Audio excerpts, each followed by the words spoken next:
Hey everyone, I'm your host, Kerry Simmons, and welcome to Everyday Eerie, the podcast where the ordinary meets the extraordinary.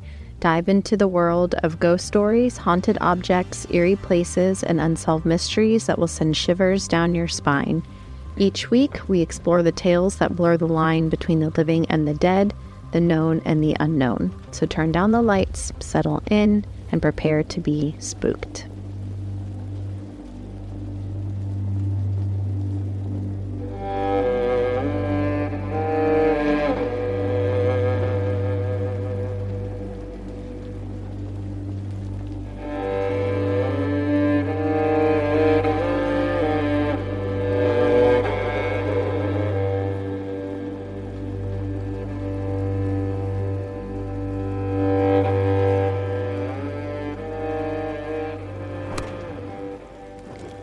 Today's episode is on demonic possessions. So what comes to mind when we hear those words? Back bends, bones cracking, head spinning, claw-like marks appearing out of nowhere on one's body, growls, screams, superhuman strength, wide, creepy grins, maniacal laughter, derogatory remarks, and bone-chilling temperatures. Now, all of these words remind us of the Hollywood depictions of demonic possessions, but what if what Hollywood thought were creative liberties were really based on true accounts of demonic possession? Now, possession as it relates to religion and spirituality is typically defined as Satan or demons taking over a person's body, having complete control over them and their actions without the person's consent. Now, these possessions are often treated through exorcism, though exorcisms are not as clear-cut as the movies make them out to be. There are a lot of rules that go into performing an exorcism and protocols that must be followed. An exorcism in its basic form is a specific form of prayer that the church will use against the power of Satan and his demons. Now, according to the United States Conference of Catholic Bishops, there are two types of exorcisms, one that seeks to protect a person against the power of the devil, and one that seeks to rid the person of the devil's grasp. Now, both use the name of Jesus for this protection and freeing.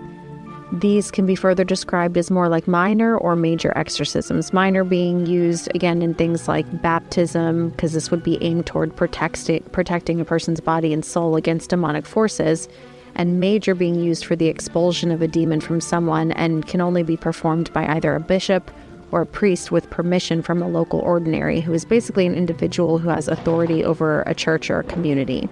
So, for example, the Pope would be an ordinary for the entire Catholic Church. Now, as I mentioned before, a protocol must be used in order to perform an exorcism, with the final version called Exorcisms and Related Supplications, implemented in 2017 only. So this was interesting to me because you think of exorcisms in the movies, and then you think, well, we never hear about them, so maybe this is something that was more commonplace years and years ago. But 2017 is fairly recent, so this is not just something that was put into operation by the Catholic Church back in the day. This is something that they are implementing right now, that they are constantly working on, and there has to be a reason for that. So that can only lead me to believe that there have, in fact, been multiple accounts of demonic possession. Now, we have to remember that these things are typically kept discreet, and our only experience with them is what we see acted out in movies and on TV, and what is left to our imagination. Part of this is going to be performed discreetly to protect the person who is under possession from facing any kind of public scrutiny or ridicule, and from having their privacy infringed upon unless they choose to discuss it, or unless the case has some sort of criminal involvement, like in the Arnie Johnson case, which we may do an episode on in the future. Now, another part of the protocol is that an individual who is supposedly possessed must undergo medical, psychological, and psychiatric evaluation by the appropriate team of healthcare professionals. And after that, the church will use probability that the person is truly possessed after reviewing all of the findings of the mentioned testing. Now that we have kind of gone through a brief description of what exorcisms truly are and how they're used. And despite the fact that exorcisms have been reported in different works and in different cultures for thousands of years, we are going to talk about 2 cases of demonic possession, one being America's first documented demonic possession, the Watseka Wonder. Now, Watseka is the name of a small town in Illinois that, like other Midwestern towns, sits between miles of empty farmland. It's home to a population of about 4,456 people, and that was according to a 2024 census. Though this town may seem rural and hidden, kind of under the radar, it was very much the focus of national attention in the late 1800s, around 1877 to the early 1900s, when a woman named Clarita Venom made headlines. So to understand the story of Clarita, we must first understand a little bit about Mary Roff. Now, Mary Roff was the daughter of Dorothy and Asa Roff, and her life began kind of chaotic. She was just an infant when she first experienced these cataleptic type fits, which is typically defined as a medical condition where a person's body stiffens as if they're dead due to the intense stiffness that they present with and this lack of consciousness that they would experience. Now, Mary would experience these spells, often rendering her unconscious for hours or even days at a time. Now, over time, as she got older, she began to describe the ability to speak with spirits, and throughout this time, she would report feeling sick. She would behave in strange ways. She would complain to her mother about insomnia. She'd go on to mention that she felt as though someone would call out to her in her sleep, only for her to wake and see no one around. And she even had this uncanny ability to read entire books completely blindfolded, books that she had never read before. Now, at the worst of times, she would demonstrate superhuman strength during these fits, where it would take a few grown men to hold her down. And this is a young girl, mind you. She would unfortunately self-harm, reporting that she wanted to rid herself of the pressure that she felt in her head. Over time, she started to hear voices, describe hearing voices, and she started to speak in languages that she had never known before or never could know. And naturally, she was examined by several doctors, all of which could not find anything physically wrong with her, chalking it up to psychosis and recommending that she be committed to an insane asylum for treatment, which people in town who had caught wind of her situation were also pushing for. Now, desperate for a treatment or a cure, her parents did end up committing her to an insane asylum, where she unfortunately died, and she was only 19 at the time, and this was in 1865. So this brings us back to Clarita, who in July of 1877, around the age of 13, reportedly told her mother that she was not feeling well, and she decided to go lie down for a bit. And then she began to behave in a really strange way. She started to complain of insomnia more and more frequently, and she quickly began to experience really similar, seemingly unconscious trance-like states where she would speak in a variety of voices. And upon her return or her coming back to normal consciousness, she would give these really detailed descriptions of places that she had never seen before. She also told her parents that she had been communicating with the spirits of her 2 older siblings who had passed away. Now, eventually, Clarita started to identify herself as a German woman named Katrina, but supposedly that spirit evidently faded from her, and then she began to identify as Mary Roff. Now, rumors of Clarita began to spread around the small town, with the townspeople calling for Clarita to be placed in an insane asylum, which I just have to say, the townspeople need to stay the hell out of everyone's business, because they're a pain in the ass telling everyone they need to go to an insane asylum. But there were some, however, that were calling for more of a spiritual intervention. And because Clarita's parents had heard really horrific things about these insane asylums, they chose to pursue help from those that were well-versed in the spiritual realm. Now, throughout this time, Asa Roff, Mary Roff's father, caught wind of this really eerily similar story to his daughters and decided for himself to pay her and her parents a visit to see if these rumors were true and if, in fact, she was behaving in a really similar fashion as Mary had. It was said that by this time, Asa had become more of a follower of spiritualism and had begun to believe that Mary was never insane at all, but in fact, a psychic medium who is obviously misunderstood by medical professionals. So he, along with world-renowned spiritualist at the time, Dr. E. Winchester Stevens, paid her a visit. Now, it gets weird because upon seeing the Roffs, Lurency, or quote-unquote Mary, as she referred to herself, became extremely frantic and upset, demanding to her parents that she be able to go and stay with them, repeating that she wanted to go home. I want to go home. I want to go home. Let me go with them. I want to go home. Now, according to Stevens, who wrote a book on this account, published in 1878, Lurency recognized people and specifics from Mary's life that she could not have known. She could identify certain belongings, and she knew intimate family details. Now, throughout this time, Lurency had no recollection of her own previous life. She had no idea who her parents were, couldn't recognize Lurency's belongings, her friends. And so for the next several months, Lurency lived with the Roffs until the spirit of Mary suddenly claimed that Lurency's soul was healed and that she would be leaving her body. Some accounts report that she noted a specific date and time that she would be leaving as May 22nd at 11 o'clock. And it was, in fact, at this time that Lurency returned to her own body and was wanting to return to her own life. After this, Lurency seemed to live a relatively normal life without any further incident.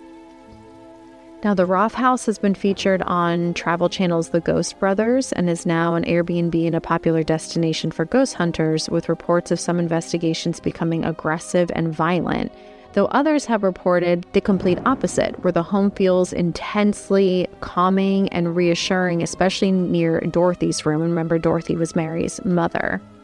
But voices have been recorded on EVP, shadow figures have been seen throughout the home, and lights will flicker without any known cause. So why the difference between some experiences being more violent and others bringing a sense of calm and peace? You have to wonder if maybe there's a darkness that has been lurking inside the home, and that the spirit of Dorothy is helping to protect others against the same fate as her daughter. This case is interesting because we really can't know why Mary Roff was originally attacked, coming under possession, and why she felt the need to inhabit Lurency's body until her, quote-unquote soul was cleansed. Were these girls dabbling in the dark arts? Lurency was a little bit older when all this began, but Mary was much younger. So what opened them up to experience this? Some would question whether or not what they were experiencing was truly a case of demonic possession or more of a medical condition. But the things that they knew, that Lurency was able to know about Mary's life that she could never have known prior, the fact that Mary was able to read whole books blindfolded, the fact that they both would speak in languages they could never have known, is very interesting because these are signs and symptoms of demonic possession. Now, the next story of possession is that of Clarita Villanueva, who would come to be known as the Vampire Girl. Clarita was born in 1935 in the Philippines, and she was the youngest of 4 with 3 older brothers. She hardly knew her father, unsure of whether he had died or if he had just abandoned their family. But the family was very, very poor, with Clarita's mother taking on the role as a sort of fortune teller in the local city. She would make her money this way, performing seances, claiming to be clairvoyant with an ability to speak with the dead and offer predictions of what someone's life was going to be like. But she would do this as a scam and would often joke about this behind people's backs, how she would dupe people into believing that she was telling the truth, when in reality, she felt they were nothing more than gullible people she could make a living off of. She was just kind of going by context clues and throwing things out there based on what they seemed to be interested in asking her. So manipulative. Now, when Clarita was just 12 years old, around the time when World War II was ending, her mother suddenly died and she was abandoned by her brothers, so she turned to the streets for survival. Now, some reports state that she became a prostitute and eventually moved to the capital city, where she would gain more clients and work various positions, including being a dance hostess and a maid. But on one particular night, she made the mistake of offering her services to a police officer who was off duty and wearing regular street clothes. And at this time in the Philippines, vagrancy or homelessness was considered illegal. So Clarita was arrested and she was brought to a 300-year-old prison, which sounds super fun. And this prison, called Billy Bid Prison, that it's now functioning under the name Manila City Jail, is a grotesque prison. It was actually featured on the show Behind Bars. I think it was episode 4 is what I saw. But basically, it's supposed to house about 800 people and typically houses about 5,500 people. And because the conditions are so damp and humid and cramped, there was a major tuberculosis outbreak there. So the conditions are really, really horrible. This prison had been first created by the Spanish and was also used by Americans, the Japanese, and Chinese groups to house dangerous inmates at various times throughout history, as well as prisoners of war and war criminals. So again, it's notoriously overcrowded, disgusting conditions, has a history of torture and death. So it was a less than ideal place for Clarita to end up. Now, despite the long history in this prison, 2 days after Clarita was booked, she began having a fit and was heard screaming before fainting. So when she had regained consciousness, Clarita reported that she had been bitten multiple times on her arms, legs, neck, and back by 2 males that she said were dressed in black and quote-unquote evil looking, despite her not being around any male guards or any other male inmates, as she was being housed obviously in the female block of the prison.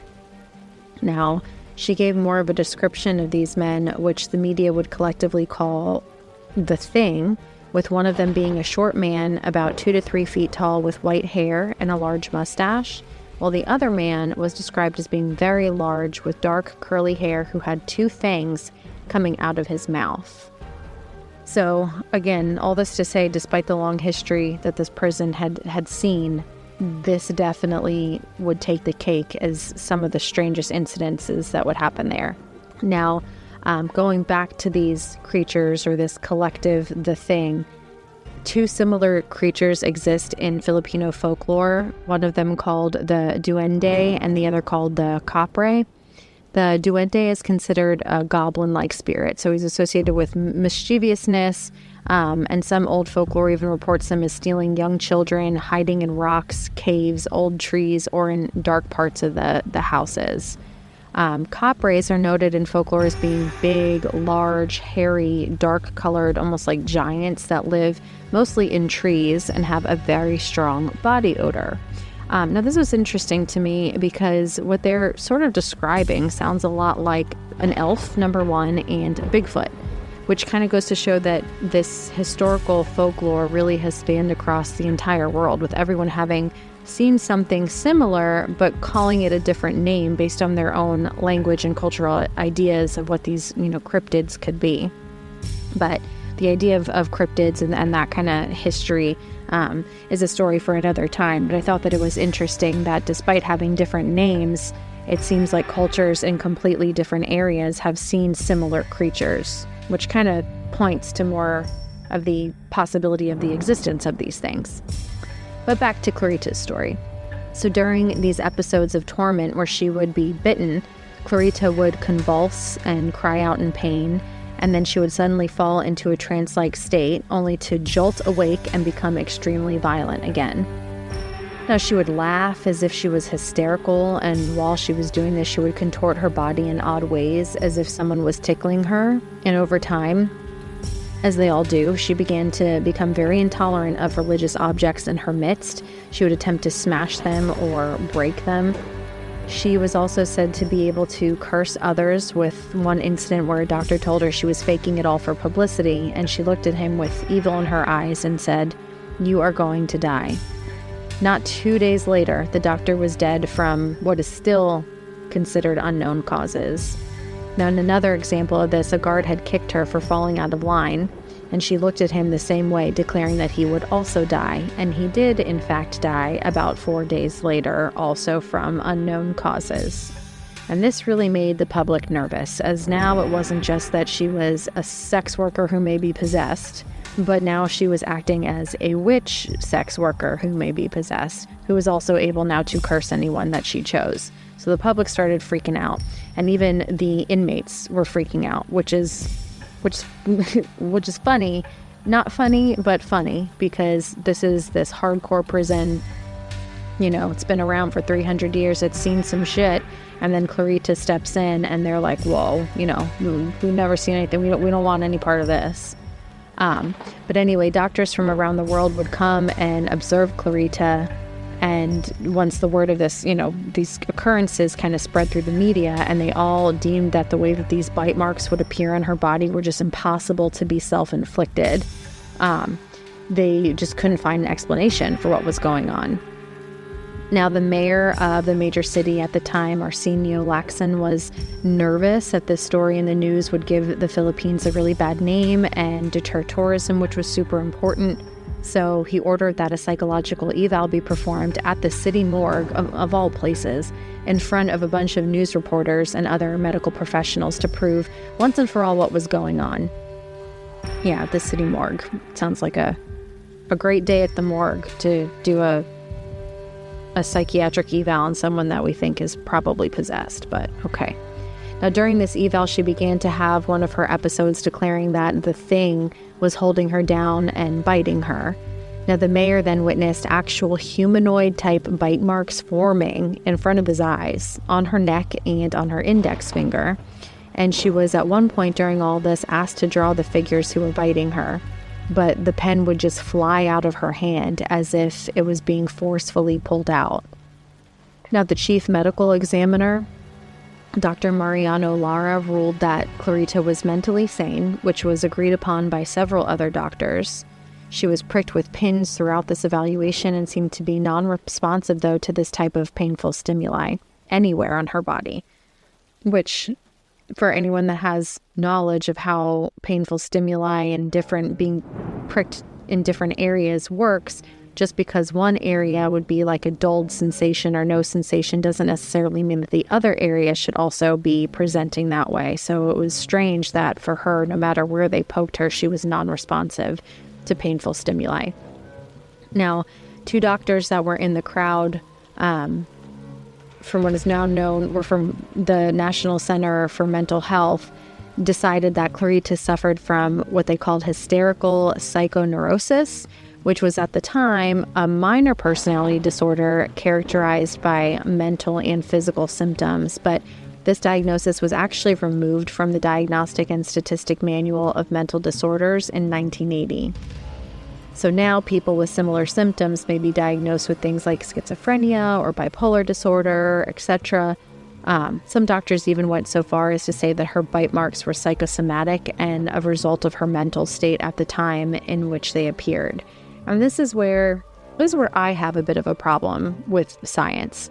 There are definitely no doubt, a number of physical symptoms that I believe can manifest from and be triggered by things like stress on the body. Stress does insane things to the body. I'm a physical therapist. It's my job, and I know firsthand just how mental state can impact pain levels and perception of pain and ongoing pain, and so I know more than anybody that it is a real thing. But in this case, to say that physical bite marks that are human bite marks that just appear randomly on someone's skin is a manifestation of their mental state bothers me. I feel like science will always have a hard time concluding that someone is possessed, that something is paranormal, because any symptoms or sequence of symptoms that they find, they simply diagnose or categorize them as a type of mental disorder and act like, oh, this isn't possession, this is X, even if that means, well, we'll come up with a specific disorder that fits this. Where everyone who has these symptoms, we can say they have this disorder, but it's like, did the disorder exist, or did you make the disorder because you've seen a pattern of symptoms like this? And there actually is a disorder now that's considered, It's like possession and trance-like syndrome. And it's actually a recognized disorder, and it's a way that they can kind of categorize these types of symptoms.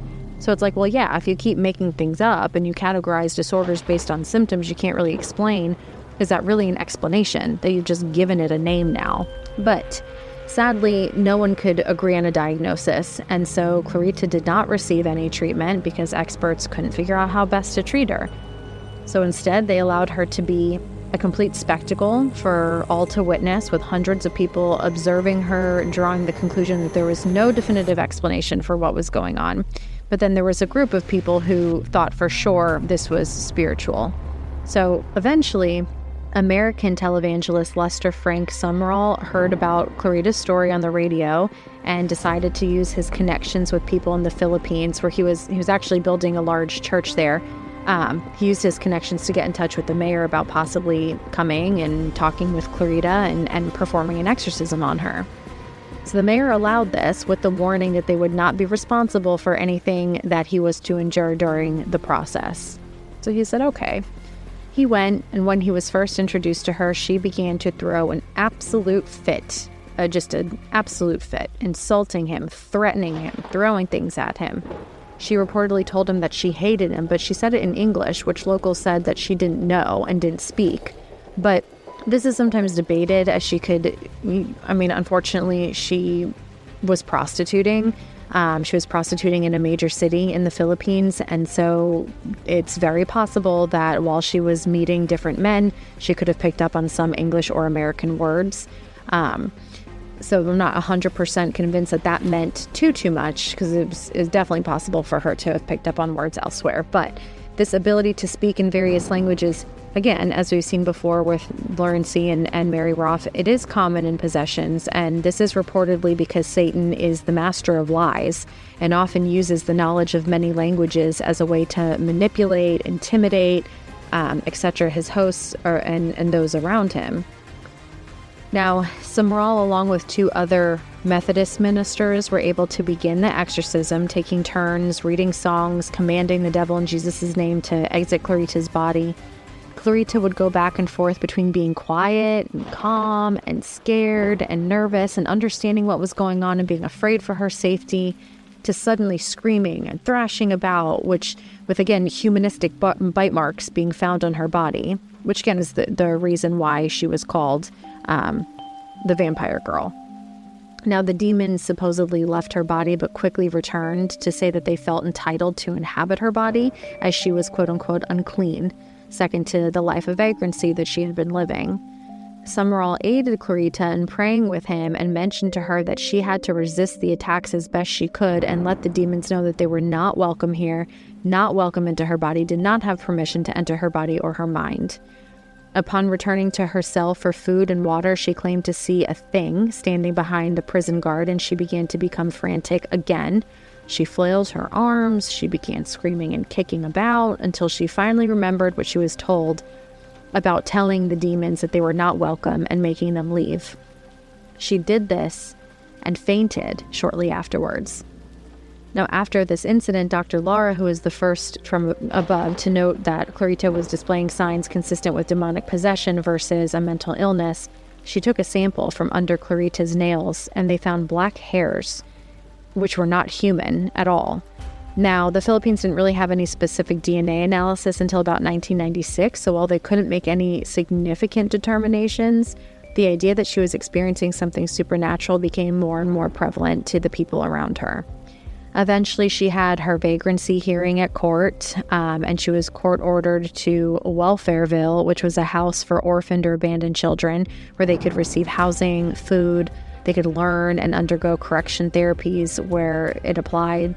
Eventually, Clarita was able to move on to a more normal life. She married a rice farmer. She had 2 children with him, and she seemed shortly after perfectly normal without any further incident. And she deemed that after the exorcism, the demons were gone and they had left her body completely, never to return again. Now, it seems to me like when she decided that she could take some control, and that part of being rid of the demons was denouncing them and telling them that they were not welcome to her mind or her body or her soul, that she was able to be responsible for what was going on, which I think is oftentimes the case with instances of oppression where a person isn't actually possessed at that point, but it's almost like, I think of it like they have this black, like dark cloud hanging over them. Oppression is typically occurring in people who have mental issues or depression or anxiety, etc., as they're seen by the devil as being weak or an easy target. To be fair, I will mention that Summerall, being a televangelist, supposedly embellished his story a little bit of how much he helped Clarita, almost touting himself as a type of savior to her, casting out, multiple demons. But how much of a role he played versus how much was up to Clarita to do herself is up for debate, with a lot of locals believing that Clarita was just the victim of demonic possession and she was saved by nothing more than divine intercession. Well, guys, that concludes today's episode on 2 demonic possessions. Be sure to check out my Instagram page again for pictures that pertain to these 2 stories. And thank you for joining me on this journey into the eerie and unexplained. I hope these stories captivated your imagination and that you will join me next time for more tales of the strange and supernatural. Until then, keep an eye out for the eerie in your everyday.